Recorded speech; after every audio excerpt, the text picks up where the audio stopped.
My name is Edris Mercer, 72 years old, retired assistant registrar from Bloomfield Community College. Most people remember me for my tidy handwriting on transcripts and my punctuality. I suppose that's fitting. I've spent most of my life making things run on time budgets. Schedules, a household everything except the people I loved. Thanksgiving dinner was meant to be simple this year. Just me, my son Lowell, and his wife Taryn. The table was already set when I pulled the turkey from the oven, its skin a perfect brown I'd practiced for decades. The house smelled of sage and butter, the kind of scent that used to mean family. Lowell poured himself wine without asking. Taryn scrolled through her phone between bites of stuffing. I kept the small talk afloat: weather, the neighbor's new roof, the way Bloomfield's downtown still tried to look cheerful even when half the stores had closed. Then, with his fork still midair, Lowell said, "You're living here rent-free, Mom. It's only fair you give us half your pension." For a second, the room didn't make a sound. Even the furnace seemed to pause. Taryn nodded quickly, adding, "It's just fair, Edris. You use the space. The utilities, it's a contribution thing." I looked at them over the rim of my glass. The candlelight flickered across the wallpaper I'd chosen 30 years ago, back when Lowell was still young enough to call me Mama. The china they were eating from had been bought with grocery coupons. Every corner of this house carried the echo of work, of double shifts, of unpaid bills, of one woman holding it all together. My hand trembled just once before I steadied it on the tablecloth. "Fairness," I repeated softly, as if tasting the word. Taryn smiled in that polite, managerial way she had. Lowell cleared his throat.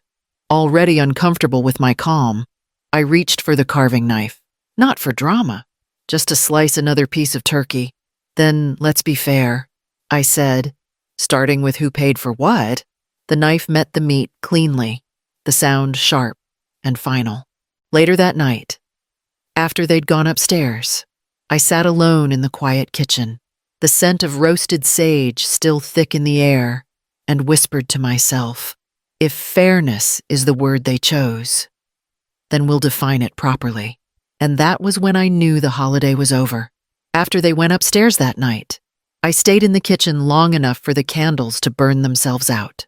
The house smelled of lemon cleaner and roasted butter, the kind of scent that usually meant comfort. But it only reminded me how much work had gone into keeping these walls standing. When Lowell was 5, his father died of an aneurysm in the middle of a Sunday morning. One moment, he was reading the paper.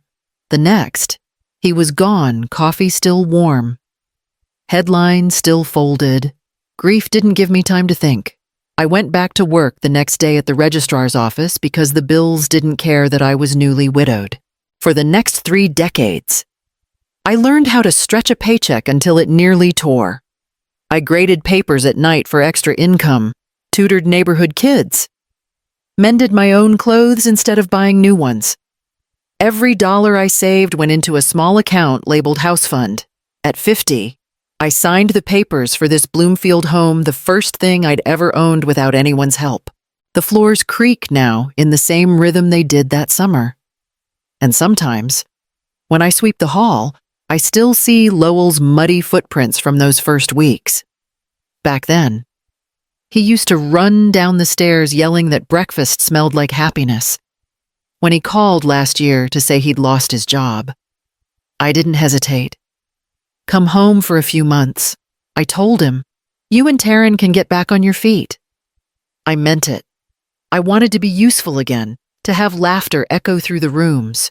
At first, they were grateful, brought flowers, cleaned up after dinner. But months became seasons. The flowers stopped. My utility bills grew. The once cheerful living room turned into their office, their movie room, their everything. They stopped asking before rearranging furniture, started talking about their plans for renovations. Now, as I lay in bed on Thanksgiving night, I could hear their voices downstairs, laughing about a podcast, Their laughter didn't sound like family anymore. It sounded like people who believed the house already belonged to them. I turned toward the window, the moonlight faint against the curtains, and pressed my palm against the wall that had taken me half a lifetime to own. By December, the house no longer moved to my rhythm. It began with small things, shifts too subtle to notice if you weren't the one who'd scrubbed these floors for 20 years. Taryn changed the Wi-Fi password one morning and announced it like a victory. "It's easier if the account's under our name," she said, handing me a sticky note with the new login. I smiled, though I hadn't asked for help. That week, a sleek new router appeared where my old modem had been, and suddenly all the billing emails were going to her inbox. Then came the furniture. She replaced the blue curtains in the living room with gray ones. Said the color felt more current. Lowell agreed. Too quickly. The framed photo of my late husband ended up in the hallway, half hidden behind a coat rack. They called it freshening up the space. I called it erasing history. One purchase at a time. Mail began arriving later than usual. Taryn said the postal service was unreliable and that she'd sort it for me. One afternoon, I found my bank statement already opened, folded neatly on the counter. She laughed it off. Must have stuck to our mail, but her cheeks flushed when she said it.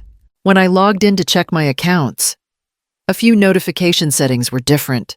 The secondary email line had been blank for years. Now, it wasn't. I started writing things down, dates, comments, little changes. It wasn't paranoia, it was evidence. A plain spiral notebook kept in my nightstand. Nothing fancy, but it steadied me. A few days later, Mrs. Callahan, my neighbor since the early 90s, stopped me at the mailbox. "Ran into your daughter-in-law the other day," she said. She was talking to that young real estate agent, Elliot. Something about market prices around here. "You thinking of selling?" I told her no. Then I stood there long after Mrs. Callahan went back inside. The cold wind cutting through my sweater. From the porch, I could see the new gray curtains glowing faintly through the window. My own home looked like a stranger's house. That night, I wrote another note in the spiral. "She's getting bolder." The night it happened, the house was too still. The heat clicked off, and I woke to the faint scratch of branches against the window. I thought I'd imagined the sound at first a hush, a low voice carrying down the hallway. Then I realized it wasn't the wind. Their door was half shut, a sliver of yellow light spilling onto the stairs. Taryn's voice drifted out, sharp and careful, the way people talk when they're planning, not talking. "Once we get the deed," she whispered, "we'll move her to Lakeview Memory Care. It's clean. They let you tour the rooms before admission." My hand froze on the banister. Lowell murmured something I couldn't make out. Then, "She won't fight it. She trusts me." The words slid through me like cold water.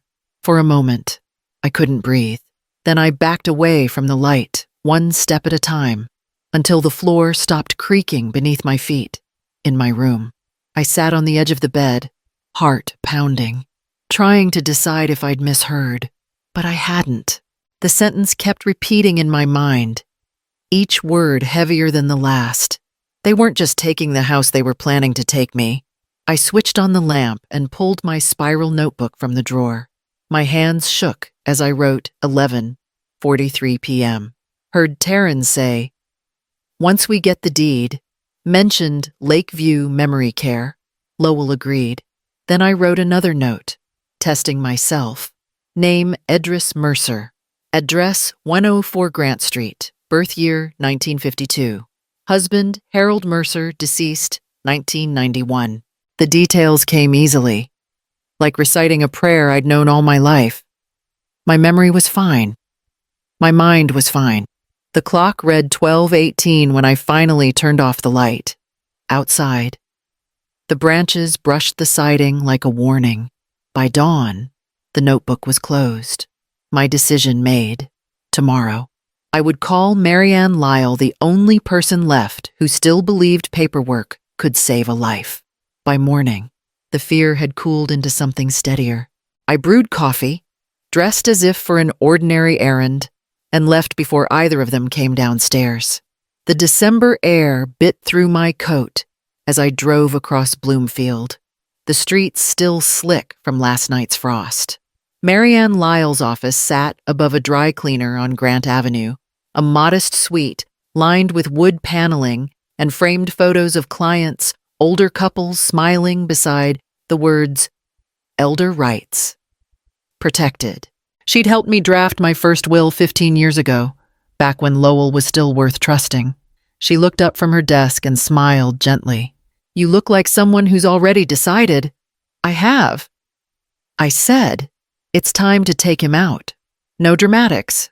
No hesitation. Marianne nodded, opened my old trust file, and slid it across the desk. My handwriting looked fragile on the page. Lowell's name circled neatly beside secondary beneficiary. I felt the weight of every signature I'd ever given him. We'll start here, she said. Her pen moved quickly, crossing out clauses, adding initials. You remain the sole trustee and beneficiary. On your passing, assets will go to the Bloomfield Teacher Advancement Fund. That scholarship had been a dream I'd shelved years ago, a way to help women like me, teachers who worked too much and retired with too little. Now, it was more than charity. It was protection. We added a fraud alert with all 3 credit bureaus, froze my reports, and filed the updated will. Marianne called her notary in. A quiet woman with steady hands witnessed every stroke of my pen.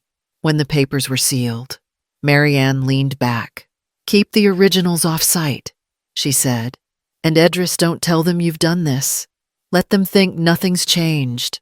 Her voice was calm, but her eyes carried that edge of experience she'd seen what family could do when money turned to motive. I left the office lighter, though the folder in my purse seemed to burn against my side. Outside, sunlight broke weakly through the clouds, catching the frost on the windshield. For the first time in months, the cold didn't sting. It cleared the air. When I came home from Marianne's office, the house was too quiet again. The kind of quiet that doesn't rest, it waits. My coat was still half off when I noticed the first thing, the safe in my bedroom, the old steel one tucked behind the dresser, sat slightly ajar. Not open, just off by a fraction, enough for the latch to glint in the afternoon light. I hadn't left it that way. In the kitchen, the coffee canisters were out of order. The blue tin where I kept my better beans was turned backward. The sugar jar lid sat crooked. Nothing missing, nothing stolen, but every surface felt touched. I stood there for a moment, pulse steady. Not angry, just sure. Then I pulled my phone from my pocket and took pictures of everything. Angles, timestamps, details that might mean nothing to anyone else but meant the world to me. Proof that I wasn't imagining it. By evening, I had printed copies sealed in an envelope labeled insurance. I slid it behind the linen stack in the hallway closet. Lowell came home first. I heard his car door slam, his heavy steps crossing the porch. Taryn's laugh followed, soft, sharp, the sound of someone pleased with themselves. I stayed in my room, lights off, pretending to nap. Around midnight, the stairs creaked. Not the usual rhythm of someone fetching water, too slow, too cautious. I held my breath as a drawer opened in the guest room, then another in the hallway. Paper rustled, metal clicked. They thought I was sleeping. I lay still, my hand resting on the notebook beneath my pillow. Every word I'd written suddenly felt like armor. When the floorboards finally stopped groaning, I opened my eyes to the darkness and whispered, just for me to hear, keep looking, son. The only thing you'll find is who I've become. The house exhaled around me, settling, listening, waiting for what came next. On Friday morning, Lowell mentioned a weekend trip. We'll be out till Monday, he said, half looking at his phone. Taryn added something about needing a break.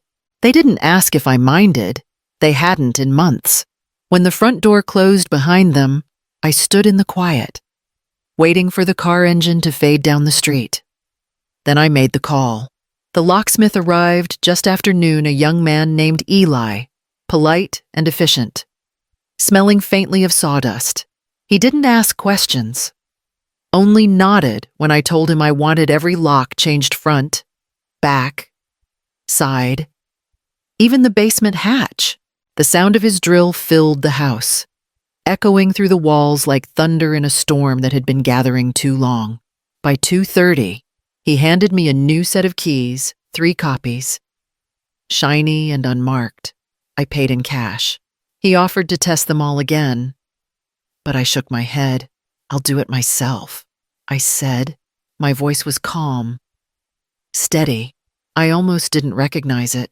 Then I began to pack. Not my things, theirs. The guest room first. Taryn's designer shoes, Lowell's laptop cords, clothes that smelled of her perfume. I folded everything neatly into boxes, labeled them in black marker Taryn and Lowell, and stacked them under a tarp in the garage. Nothing thrown out, nothing broken, just relocated. The kitchen counter looked bare once I wiped it clean. I placed 2 envelopes there, side by side. The first, a notarized 30-day eviction notice, signed and sealed. The second, a printed ledger of 14 months of expenses: mortgage, utilities, groceries, repairs, all paid by me. Not one payment from them. I'd highlighted the totals in yellow. Facts, not feelings. By the time dusk fell, the house smelled of fresh paint and strong coffee. I sat at the table with my mug, the steam curling in the amber light, and listened. No footsteps above, no murmurs through the walls, no one breathing my air but me. For the first time in a year, the silence wasn't heavy. It was clean. They didn't take long to strike back. 2 days after the locks were changed, my phone buzzed with an email from Edris Mercer. The subject line read, "Proof of shared ownership." The attachment was a PDF, grainy, sloppily formatted. The kind of document someone makes in a hurry but thinks will pass. It claimed that I had transferred 50% of the property to my son 6 months ago as a family gift. At the bottom, my name appeared in looping cursive, my handwriting. Almost. I kept staring at it, tracing the way the E curved slightly wrong, how the tail of the R dragged lower than I'd ever written. Then I remembered the birthday card I'd signed for him last year, the one Taryn had insisted on framing in their room. They hadn't framed it for love. They'd traced it for leverage. I printed everything, 3 copies. One for my records, one for Marianne, one for the police. My hands were steady when I sent the email to her with the subject line, "Fraudulent document attached." Her reply came minutes later. "Police report, immediately." At the Bloomfield station, the young officer behind the desk listened without interrupting. When I slid the papers across to him, he frowned and said softly, "This qualifies as attempted elder financial manipulation, ma'am." He took photographs, signed the report, and gave me the case number. I thanked him. My voice didn't shake. That evening, as I set out dinner for 1, the phone rang again, a woman from Great Lakes Bank, polite and professional. "Mrs. Mercer," she said, "we're calling to verify a refinancing request submitted under your name. We noticed an irregular email address on the file, nmercer, finance at..." I gripped the edge of the counter. "That's not me," I said. Her voice softened. "Then you'll want to file a formal fraud report. We've already frozen the request." When the call ended, I poured myself a cup of coffee and stood by the kitchen window, watching the porch light flicker in the wind. They'd finally crossed the line, and I wasn't afraid anymore. By Sunday evening, the house smelled faintly of lemon polish and resolve. I set the dining table the way I always did, 2 candles, cloth napkins, my mother's old china, but there was no food, no wine, no scent of gravy or pie. Just 2 manila folders placed neatly at the center of the table. When they arrived, Taryn looked around, confused. "We didn't realize you'd already eaten," she said, her tone syrupy. Lowell's smile was thinner than usual, almost trembling at the corners. "Sit," I said, motioning to the chairs. Just the three of us. Like old times. They exchanged glances, but obeyed. I could see Lowell's foot tapping under the table, that nervous rhythm he used to have before exams. Some habits never leave. Even when conscience does. I slid the first folder toward them. "This is a restraining order," I said evenly. "Filed Friday morning, signed and stamped by the county clerk. It prevents you from entering this property or contacting me directly." Taryn gave a small laugh. "You're joking." Right, I didn't answer. I opened the second folder and laid it flat. "And this one is a civil fraud complaint covering forgery, attempted identity theft, and elder abuse." The words hung in the air. Lowell's eyes dropped to the paper. His face went gray. Taryn stood up, knocking her chair slightly. "You're unbelievable," she hissed. "After everything we've done for you," I raised my hand. "Everything you've done to me." Her mouth opened. But before she could speak again, I reached into my pocket and pressed play on the small recorder I'd brought from the bedroom. Her own voice filled the room soft, conspiratorial. "Once we get the deed, we'll move her to Lakeview Memory Care." The playback ended in silence, heavier than any shout could have been. Taryn froze, color draining from her face. Lowell closed his eyes, his shoulders sinking like a man who'd finally met his reflection. I stood. "You should go now," I said. "The paperwork will handle the rest." Taryn grabbed her purse. Lowell followed her, wordless. The door closed behind them with a sharp click, a sound cleaner and truer than forgiveness. By the time autumn returned, the leaves along Grant Street had begun to fall in soft spirals, sweeping across the sidewalk like memories that no longer hurt. The house felt different now, lighter, quieter. Mine again. On Thanksgiving morning, I woke before dawn out of habit. The silence was gentle this time. Not watchful or waiting. I basted a small roast chicken, set a single candle in the middle of the table, and folded one napkin instead of 3. The smell of thyme and butter filled the kitchen. Familiar, but peaceful now. The mailbox held only one envelope that day, a thick one with the Bloomfield Teacher Advancement Fund logo in the corner. I slid it open carefully, sitting at the table as the candle flickered beside me. "Dear Ms. Mercer," the letter read, "Thank you for your donation. Your scholarship helped me finish my teaching certification. I hope to honor your generosity in my own classroom one day." I read it twice, then placed it beneath my teacup to keep it from curling in the warm air. The edges soaked a faint ring of moisture, leaving a mark that felt less like damage and more like proof of something lived. Outside. The porch light glowed the new fixture I'd installed myself in the spring. It came on automatically at dusk now, no switch needed, steady and certain. I sat for a long while, listening to the clock tick, the chicken cooling on its platter, the quiet hum of the refrigerator's small sounds that once felt lonely. Now steady as breathing. They hadn't written, and I hadn't expected them to. Some distances aren't meant to close. When the candle burned low, I lifted my glass, the reflection of the light trembling in the wine, and whispered to the room. They thought silence meant weakness. It was just focus. Then I smiled soft, certain, without apology, this year.